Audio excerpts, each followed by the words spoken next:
Banyak yang sering bilang atau mungkin berasumsi kalau menghasilkan passive income dari YouTube itu salah satu cara yang cukup memungkinkan untuk dilakukan dan secara jumlah penghasilannya juga lumayan oke ya. Kalau ngomong di 2024, ini beberapa penghasilan dari kreator-kreator YouTube yang mungkin namanya familiar terdengar ya. Ini penghasilan dari YouTube aja. Gila gak sih angkanya? Tapi gimana nih kira-kira kalau kita mau ikutan menghasilkan passive income dari YouTube juga? Nah, di video kali ini aku bakal ngebantu ngejelasin ke teman-teman kriteria apa sih yang dicari sama YouTube biar kalian juga bisa menghasilkan dari konten-konten YouTube kalian. Dari kriterianya dan konten apa yang mungkin bisa membantu agar kalian bisa mencapai kriteria ini dengan lebih cepat. Tapi buat yang baru pertama kali mampir, kita kenalan dulu nih. Hai, aku Caroline. Aku biasanya ngepost di Instagram, TikTok, dan juga YouTube seputar gimana cara kalian bisa ningkatin kualitas konten kalian. Oke, nggak pakai lama, langsung aja kita mulai. Oke, aku sambil buka YouTube Studio ya. Jadi YouTube Studio ini kalau misalnya teman-teman nonton di YouTube, segala macam informasi untuk seputar konten kalian, analytics dan lain-lain itu bisa diakses di sini. Nah, untuk ketentuan dan kriteria-kriteria kalau kalian mau menghasilkan, itu juga bisa diakses dari YouTube Studio ini. Karena hari ini kita ngebahas soal penghasilan, kita bakal ke bagian ini, Earn, yang ada gambar dolarnya. Kita buka. Nah, di sini itu tuh bisa dibilang kayak ada dua level untuk menghasilkan di YouTube. Yang paling pertama itu yang keempat ini. Nah, jadi di sini itu minimum subscribersnya itu harus ada 500. Ini kan aku udah tercapai ya. Dan harus ada upload 3 video dalam 90 hari belakangan. Jadi kalau misalnya kalian mungkin nggak aktif atau nggak rutin upload, ini angkanya akan diperbarui setiap 90 hari. Nah, dua ini nih yang ribet banget ya. Aku tuh juga sampai sekarang masih nggak dapat angka-angkanya. Nah, jadi ini yang pertama itu adalah watch hours dari video-video yang bentuknya seperti gini. Ini bukan shorts ya, beda. Kalau shorts itu yang bawah. Nah, watch hours ini tuh jadi dihitung dari, misalnya coba kita lihat ya, konten. Nah, konten ini kan durasinya sekitar hampir 12 menit. Dan watch hours ini tuh total jumlah semua orang yang nonton video kalian itu tuh total nontonnya tuh sampai berapa lama. Nah, ini diakumulasiin sampai 3000 angkanya. Tapi kembali lagi, angka ini tuh diperbarui setiap 1 tahun. Sedangkan kalau shorts itu diperbarui setiap 90 hari. Kalau shorts itu viewsnya itu lebih tinggi memang minimumnya yaitu 3 juta. Nah, aku yang agak nyeseknya adalah aku tuh waktu tuh hampir mencapai ini. Shorts yang viewsnya 3 juta. Jadi waktu itu dari konten yang ini tuh dia 1, something kalau nggak salah, pokoknya sampai jutaan viewsnya. Tapi karena dia berkembangnya itu nggak secepat itu, intinya tuh dia melewati 90 hari, jadinya nggak dapet. Jadinya ya sekarang mulai lagi dari awal gitu. Nah, tapi kalau untuk kriterianya itu nggak harus dua-duanya, salah satu aja. Jadi yang mana yang tercapai lebih dulu, public watch hours-nya atau public short views-nya. Itu. Tapi kalau yang di atas ini jumlah subscribers dan minimum 3 video yang diupload itu harus ada. Kalau misalnya teman-teman udah mencapai ketiga ini tuh kalian bisa menghasilkan uang dari memberships, supers, dan juga shopping. Membership ini tuh kalau misal mungkin kalau kayak di Instagram yang ada followers bisa subscribe ke akun kalian, dan di sini kita akan bisa menerima 70% dari revenue-nya. Jadi 30% untuk YouTube, 70% untuk kita. Sedangkan kalau supers, ini kalau misal teman-teman pernah lihat di kolom komentar, kadang kan ada subscribers yang bisa semacam kayak ngasih tip atau ngasih super chat yang biasanya harganya itu sekitar $1, $5, macam-macam.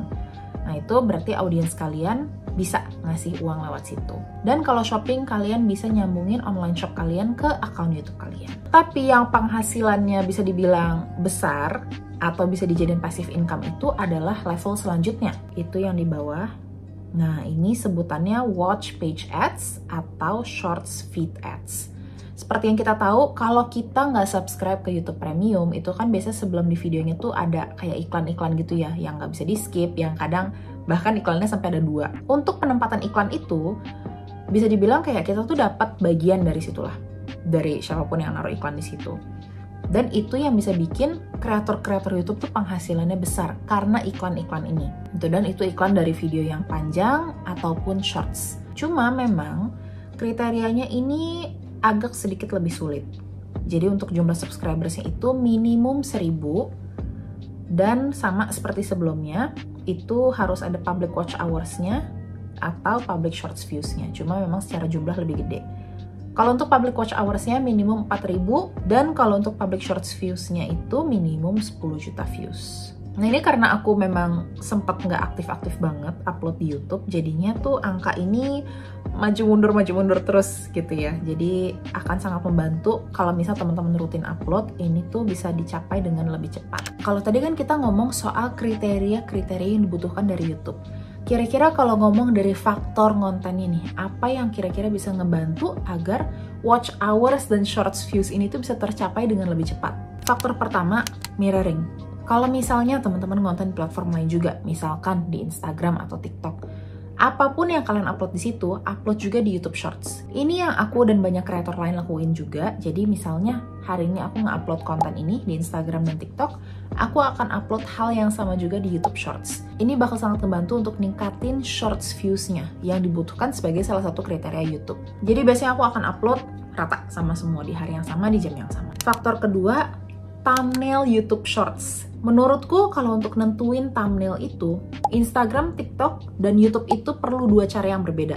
Kalau Instagram itu kan mungkin kita lebih mentingin estetika di profil kita seperti apa. Tampilan thumbnailnya misalnya seperti ini, ya di feed terlihatnya yang rapi seperti ini.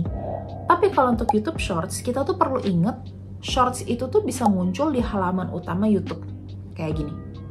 Nah, ini kan yang kita lihat di sini, ini adalah thumbnailnya kan, thumbnail dan judulnya. Jadi dua hal itu penting banget. Kalau misalnya kita cuma milih thumbnail yang sekedar ya udah biar kelihatan estetik, biar kelihatan rapih, itu mungkin akan kurang efektif secara views-nya, atau mungkin bikin orang pengen penasaran, pengen ngeklik. Tapi sebaiknya kalau untuk YouTube Shorts itu aku saranin pilih frame yang bisa dibilang bikin orang ngerasa, hah, apa nih? Bakal bahas apa nih? Dan kalimat judulnya itu tuh juga penting banget, karena bisa dibilang itu yang akan ngehook audiens kalian. Karena bedanya mungkin kalau Instagram dan TikTok, cara orang-orang ngediscover konten kalian itu kan langsung dari FYP Reels-nya. Videonya langsung mulai, nggak ada ngeliat thumbnail, ngeliat judul. Ya judulnya baru kelihatan kalau memang udah nonton videonya, tapi biasanya sebagian besar orang adalah mereka nonton videonya dulu, baru mereka baca caption, judul, dan lain-lainnya. Nah kalau YouTube, judul dan thumbnail itu tuh penting banget. Lumayan berdampak ke jumlah views dan click-through rate kalian. Faktor ketiga, click-through rate. Nah, click-through rate ini berlaku untuk shorts dan juga video yang panjang. Jadi click-through rate ini, kalau misalnya teman-teman buka YouTube, mau itu di PC atau di HP, di halaman utama itu kan banyak banget nih ya opsi video yang bisa dikasih ke kita. Dari semua opsi video ini, kira-kira yang mana yang paling menarik yang bikin audiens tuh pengen ngerasa, oke, aku mau klik yang ini. Atau misalnya bukan dari halaman utama deh, kita lagi nonton video, terus kan di samping suka ada rekomendasi video tuh. Kalau misalnya video yang menarik thumbnailnya, yang membuat orang, oh oke deh mau klik ini, itu click-through rate-nya akan semakin tinggi. Nah ini salah satu data yang dihitung juga sama YouTube. Jadi kalau click-through rate-nya semakin tinggi, YouTube juga akan semakin nge-push konten-konten ini ke di rekomendasi-rekomendasi konten orang lain, atau bahkan di homepage-nya YouTube. Jadi penting banget, seperti yang aku bilang tadi di faktor kedua, thumbnail shorts itu penting, judul shorts, dan juga thumbnail video panjang kalian. Dibuat semenarik mungkin, se-eye-catching mungkin. Faktor keempat, dan ini kesalahan yang aku lakuin sebenarnya, yaitu nggak konsisten. Karena seperti yang kita lihat tadi kan beberapa kriteria itu angkanya diperbarui setiap 90 hari, yaitu 3 bulan lah ya. 3 bulan, kalau dibilang sebenarnya kedengarannya, oh 3 bulan tuh lama, tapi nggak kerasa lewatnya tuh secepat itu. Dan kalau misalnya kita nggak rutin upload ke YouTube, kita nggak konsisten, otomatis juga konten-konten yang udah kita bikin sebelum itu tuh nggak akan sesering itu nongol di homepage YouTube, atau bahkan di rekomendasi-rekomendasi konten. Jadi semakin aktif kita, ya semakin baik juga untuk exposure konten-konten kita di-push ke audiens kita sama YouTube. Nah, jadi kurang lebih itu ya kriteria-kriteria yang dibutuhkan untuk menghasilkan dari YouTube. Nah, kira-kira next video kita bahas apa lagi nih? Kalau misalnya teman-teman punya pertanyaan atau kebingungan-kebingungan seputar YouTube atau konten, boleh komen di bawah, dan siapa tahu bisa aku bahas juga di video selanjutnya. Tapi untuk video hari ini sampai sini dulu aja. Semoga bermanfaat dan see you di video selanjutnya.